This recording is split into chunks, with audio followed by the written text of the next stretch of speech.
अपना दल कमेरावादी की नेता और कौशाम्बी के सिराथू सीट से सपा विधायक पल्लवी पटेल ने असदुद्दीन ओवैसी की पार्टी एआईएमआईएम के साथ मिलकर पीडीएम मोर्चा बनाया है।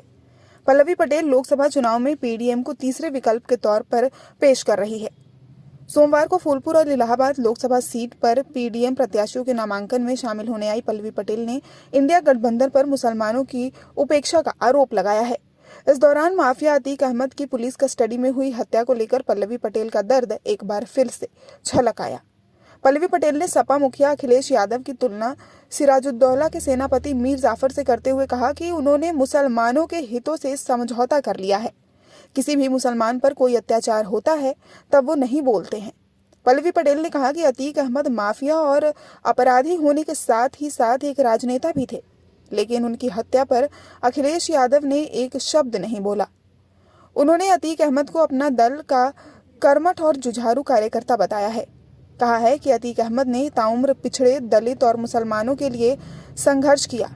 उन्होंने आरोप लगाया कि जीरो टॉलरेंस वाली सरकार में पुलिस कस्टडी में अतीक अहमद की हत्या अफसोसजनक है, लेकिन अतीक अहमद की हत्या पर मुसलमानों की रहनुमाई करने वाले नेताओं के मुंह से एक शब्द तक नहीं निकला। पल्लवी पटेल ने कहा कि ये इंडिया गठबंधन के नेताओं की दोहरी मानसिकता है। इन्होंने मुसलमानों को सिर्फ मुर्गी समझ रखा है। ये मुसलमानों का वोट तो चाहते हैं, लेकिन उनके अधिकारों की बात नहीं करेंगे। पल्लवी पटेल ने कहा कि कोर्ट ने कुछ मामलों में अतीक अहमद को सजा सुनाई थी। ये सिक्के का एक पहलू है, लेकिन दूसरा पहलू ये भी है कि इसी जनता ने उन्हें कई बार विधायक और सांसद भी बनाया था। पल्लवी पटेल ने अतीक अहमद की हत्या पर सवाल उठाते हुए कहा है कि किसी भी तरह से पुलिस कस्टडी में अतीक अहमद की हुई हत्या को जायज नहीं ठहराया जा सकता है। उन्होंने कहा कि ऐसी घटनाएं किसी भी समाज को अंदर तक तोड़ देती है। पल्लवी पटेल ने कहा कि अखिलेश यादव ने जब अतीक अहमद को लेकर सदन में बोला था तब वो जेल में थे। उनकी हत्या के बाद मुसलमानों की रहनुमाई करने वाला कोई नेता आगे नहीं आया। उन्होंने कहा कि अतीक अहमद को क्या सजा मिलती ये न्यायपालिका का काम था। उनकी हत्या कतई नहीं होनी चाहिए थी। पुलिस कस्टडी में अतीक अहमद की हत्या से पूरा एक समाज आहत हुआ है। उन्होंने कहा कि जो लोग मुसलमान को वोट बैंक समझते हैं और उनका वोट लेना चाहते हैं, उनको इसका जवाब देना पड़ेगा।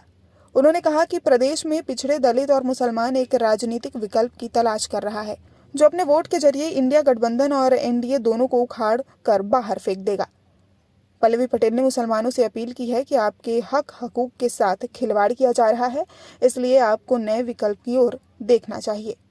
अब सिर्फ दरी बिछाने का काम मत करिए, किसी का वोट बैंक बनकर मत रह जाइए, क्योंकि अब ये आपके भविष्य का सवाल है।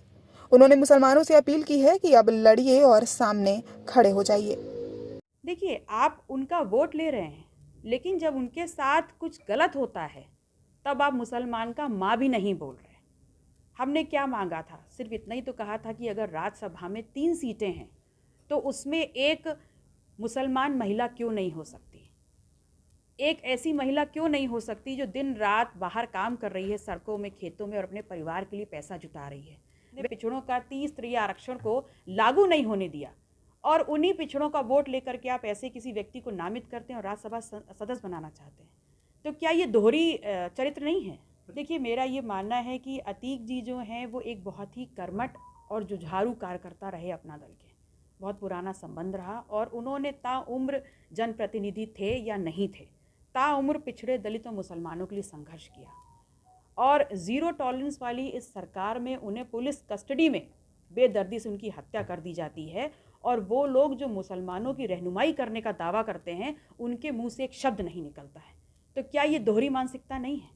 क्या आप सिर्फ उनको मुर्गी नहीं समझ रहे हैं कि पूरा का पूरा मुसलमान का वोट तो ले लो, लेकिन उनके लिए बात ना करो, उनके हक और अधिकारों की लड़ाई ना लड़ो सड़कों पे? आवाज़ तो उठाया था उनके लिए। देखिए, अतीक जी के लिए सदन में जब आवाज़ उठी उस वक्त अतीक जी पुलिस कस्टडी में थे, लेकिन उनकी डेथ के बाद, उनके इस ज़ीरो टॉलरेंस की सरकार की जो कस्टडी में जो अटैक हुआ, उसके बाद मुसलमानों के वोट का क्लेम करने वाले किसी भी नेता ने कुछ भी इस बारे में नहीं कहा, ना सदन के बाहर, ना सदन के अंदर, ना सड़कों पर। यानी मौत यूपी न्यूज़ 9 के लिए ब्यूरो रिपोर्ट।